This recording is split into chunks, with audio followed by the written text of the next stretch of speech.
Olá amigos, sejam bem-vindos à DeFi University. Hoje vamos falar sobre aspectos jurídicos do mercado de criptoativos, especificamente qual que é a definição jurídica de tokens, criptomoedas, mas obviamente que para nós falarmos acerca de definições jurídicas nós precisamos ter uma lei. E nós temos aí uma proposta de lei que certamente será aprovada, que foi elaborada pela União Europeia. Aí talvez você pergunte, mas o Brasil já não tem um projeto de lei? Eu digo para você, não. Formalmente se tem um projeto de lei, mas se você pegar o que foi produzido pela União Europeia e comparar com aquilo que está para ser aprovado, que muitos aí dizem que é um projeto de lei que vai trazer segurança jurídica, você certamente vai chegar à conclusão que não se trata de um projeto de lei efetivamente. Como assim? Vamos entender primeiro qual que é o objetivo de um projeto de lei e objetivos, ou melhor, que foram contemplados no projeto chamado MiCA, né, Marketing Crypto Assets, produzido pela União Europeia. Bem, primeiro você tem que ter objetivos para a regulação. Quais são os objetivos de você criar uma lei para o mercado de criptoativos? Essa parte é muito importante.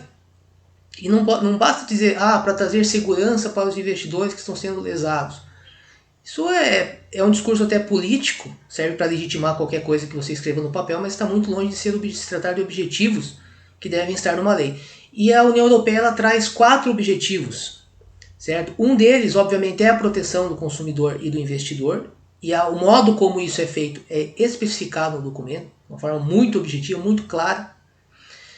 Outra questão, impulsionar a inovação. Ou seja, o legislador tem que ter muito cuidado para quando criar uma lei, ele deixar de fora certas atividades que não precisam de regulamentação. E que se você for utilizar, por exemplo, uma regulamentação sobre essas atividades similar a que você aplica para outros objetos, pensando no próprio âmbito do mercado de criptoativo, você vai estragar a inovação. Então você tem que tomar um cuidado. Será que eu posso, se eu falar, por exemplo, de um token, será que todo tipo de token tem que ser regulamentado? Toda forma, todo o valor que se busca captar, por exemplo, com um determinado token, se esse token, por exemplo, for distribuído de maneira free, né, o airdrop, por exemplo, deve ser a mesma regulamentação de outro tipo de token, ou seja, todas essas questões elas precisam estar muito delimitadas. E o legislador europeu ele foi capaz de fazer muito bem isso. E, obviamente, para que você possa fazer isso, você precisa inicialmente definir o que são criptoativos. Algo que também não existe na legislação brasileira. Na legislação brasileira se fala em ativos virtuais, sem qualquer critério de distinção. O projeto é pobre para quem já leu o projeto e quem já agora tomou conhecimento do que foi produzido efetivamente pela União Europeia. Então, basicamente, o projeto da União Europeia traz um conceito geral de criptoativos. Obviamente, o conceito geral é que se trata de um modo, uma forma digital que você pode utilizar para representar valores. Só que essa forma digital, ela obviamente que não é qualquer forma digital conforme consta, por exemplo, no projeto brasileiro. Não, ela é uma forma digital que ela é transferida por meio do uso de tecnologias muito específicas, que é as chamadas DLTs, né, que podem usar ou não blockchain. Então hoje nós temos redes, por exemplo, que utilizam blockchain, mas redes que utilizam outras estruturas de dados, que é o caso, por exemplo, da IOTA. Utiliza, em vez de usar blockchain, utiliza os chamados DAGs, né, Directed Acyclic Graphs, né, que é um conceito matemático. Ou seja, é uma parte, isso é apenas uma parte, não vamos entrar muito nessa discussão aqui, mas o fato desses ativos digitais poderem ser transferidos no contexto desse tipo de tecnologia faz muita diferença e permite que você não inclua, por exemplo, contratos meramente digitais, ainda que utilizem criptografia, porque hoje basicamente criptografia é algo que já é utilizado obviamente muito antes de blockchain. Então o legislador europeu ele tomou esse cuidado de não apenas trazer uma definição geral, com atenção a aspectos técnicos, e aí você tem um estudo anexo específico sobre as chamadas DLTs Technologies, né? Essas tecnologias de registro distribuído. Você tem um estudo diferenciando, por exemplo, os diferentes mecanismos de consenso, por exemplo, a forma que você que pode ser utilizada para inserção de dados nessas redes distribuídas. Há uma diferença, por exemplo, entre uma rede em que qualquer pessoa pode enviar uma transação e outras redes que utilizam tecnologias similares onde você não pode fazer isso. Há, por exemplo, restrições sobre ser um validador das transações. Há determinadas redes que apenas algumas pessoas podem validar transações, outras pessoas não podem validar. Então tudo isso foi tratado no âmbito do projeto de legislação da União Europeia. Não apenas isso, eu estou obviamente dando certamente já estou com alguns artigos escritos já sobre aspectos aí desse documento, mas, por exemplo, a questão do marketing, a questão da forma, do modo como é ofertado o ativo, é contemplado no projeto. A forma como os critérios, os requisitos que um white paper deve conter, de modo a realizar uma oferta justa, uma oferta correta, é especificado. Outra questão muito importante que você não vê no projeto brasileiro, de forma nenhuma, restrições à atividade de órgãos como, por exemplo, Banco Central e CVM, que nós no âmbito jurídico brasileiro chamamos de autarquias especiais. Esses agentes do executivo que vão dar autorização ou não para que uma determinada atividade seja realizada no âmbito do mercado de criptoativos, ou mesmo que vão decidir se um determinado criptoativo se enquadra ou não no conceito regulatório, eles não podem receber uma carta branca do legislador. O legislador precisa especificar critérios de atuação, o que não foi feito no caso brasileiro. E aí nós entramos agora no aspecto prático específico do projeto brasileiro.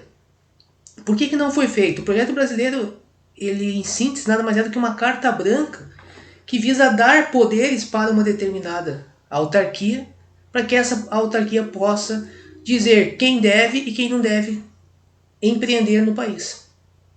E aí você teve, no âmbito brasileiro, inicialmente, um lobby, vamos dizer assim, né? Muitas pessoas falando sobre o projeto de regulamentação do Brasil, notícias na imprensa especializada em criptoativos, e todos sabiam, né, ao menos as pessoas que trabalham no dia a dia do mercado, que isso era decorrente de uma pressão das corretoras, dos intermediários brasileiros, que estavam preocupados com o crescente avanço das corretoras internacionais. Então o que se buscou, na verdade? Se buscou criar alguma forma de restringir a participação desses intermediários. Ou seja, o interesse não era o interesse de se satisfazer objetivos que são enunciados no projeto europeu, por exemplo, de fomentar a inovação, de promover estabilidade financeira, de proteger o consumidor e, mais importante do que isso, trazer segurança jurídica. Esse é um dos objetivos principais que o legislador deve se ater, obviamente, no âmbito da União Europeia, por meio de uma descrição coerente, correta do objeto a ser regulado, ou seja, dos criptoativos, das criptomoedas. Isso, obviamente, não existe no Brasil, no projeto brasileiro. Por quê? Simplesmente se pretendia entregar o poder para alguma dessas autarquias, dado que alguns grupos, né, possuem aí formas, né, ou pelo menos achavam que poderiam influenciar essas autarquias, essas autoridades. Isso é um fenômeno muito estudado no âmbito do direito administrativo, chamado teoria da captura. Ou seja, essas autarquias, elas muitas vezes são capturadas por grupos econômicos e é por isso que o legislador tem que tomar cuidado. Não é teoria da conspiração, não. É uma questão de prudência na elaboração de uma norma jurídica. O legislador não pode confiar, achar que na autarquia vai estar todo mundo bonzinho, que todo mundo está ali transparente, é moral. Ao contrário, muito pelo contrário. A mesma pretensão que o legislador tem em relação ao empreendedor, por exemplo, achando que o empreendedor vai buscar uma brecha para tentar fugir da legislação, ele deve também pensar que a autarquia que vai receber esse poder, ela pode desviar esse poder. Isso é algo muito claro já, muito conhecido e uma técnica muito utilizada aí, conforme nós percebemos no âmbito da União Europeia, mas que no Brasil também não existe. E no Brasil nós chegamos ao ponto de ver aí pessoas que até alguns anos aí trabalhavam nessas autarquias, depois resolveram sair para advogar e militam aí fortemente buscando atribuir todas as competências normativas para esse antigo empregador, né, que é a autarquia antigo empregador, certamente porque buscando aí o acesso, né, porque obviamente, se você trabalha no órgão público, você tem amigos ali, você tem pessoas, é muito mais fácil para você se relacionar. Nós vemos aí o caso, por exemplo, do ex-presidente do Banco Central, que você vai marcar uma reunião, que agora foi contratado pela Binance, você vai marcar uma reunião com o presidente do Banco Central para discutir a questão dos criptoativos. Você consegue marcar uma reunião com o presidente do Banco Central? Eu não consigo. Ele não vai me receber, mas ele recebe um ex-presidente do Banco Central. Então, esse tipo de prática no Brasil, que é fruto de uma nação, obviamente, corrompida, que não possui valores éticos e morais, ela realmente acaba se manifestando logo no processo legislativo, que você não vê, por exemplo, no projeto europeu. Então, o que acontece? Né? E voltando à questão. Né? Só que o que acontece? Que no meio do caminho, essas corretoras estrangeiras, por ter poder econômico, elas passaram, obviamente, a influenciar e mudar o jogo. E aí, pessoas que antigamente diziam que o projeto era bom, que ia trazer uma boa regulamentação para o Brasil, agora já o projeto não é tão bom, talvez deveríamos esperar um pouco mais. Ou seja, isso não é ciência, não é assim que se faz ciência. E no Brasil, infelizmente, as coisas continuam sendo feitas dessa forma. Que o mercado tenha esse interesse, ou seja, de fazer o produto para vender, é discutível, mas é o empreendedor que quer vender o produto dele. Mas os juristas ou as pessoas que se dedicam ao estudo, que trabalham, não deveriam se vender tão fácil assim a interesses mesquinhos como esse. E o fato é que agora nós temos sim um modelo legislativo digno de ser chamado de modelo legislativo, que é o modelo europeu. E vou fazer uma live, inclusive, falando de alguns aspectos, né, que eu dei uma abordagem geral, né, que basicamente o projeto ele define o que são criptoativos, ele traz 3 subcategorias, ele também especifica a diferença entre cada uma dessas subcategorias, fala de outras espécies de criptoativos não abrangidas pela legislação, como por exemplo NFTs, e até mesmo, talvez você do mercado não tenha ouvido falando dos fractional NFTs, né, NFTs, que é possível você fracionar NFTs, o legislador europeu tomou cuidado com isso. Então, ou seja, é um projeto complexo, é um projeto descritivo, que traz segurança jurídica, e obviamente não é o melhor projeto do mundo, mas nós estamos diante de uma tecnologia que está surgindo. Mas o que eu esperaria que o meu país tivesse? Um projeto como esse. Né? Um projeto onde você pudesse pegar e falar assim, nossa, aqui o interesse realmente é criar uma legislação para o bem do povo. E não simplesmente você ter uma movimentação no Congresso baseada em interesses financeiros de grupos com muito dinheiro. Então, enquanto isso não mudar no país, certamente eu não vou indicar para o empreendedor, como advogado, que crie empresas no Brasil. Certo? Por quê? Criar empresas no Brasil hoje só interessa a pessoas que têm alguma forma de exercer tráfico de influência. Certo? Então, obviamente que antes até dessa lei, muitos grupos de pessoas, eu conheço um deputado, vamos criar uma lei que nos favoreça. Isso é uma prática, olha, no Brasil, muito comum.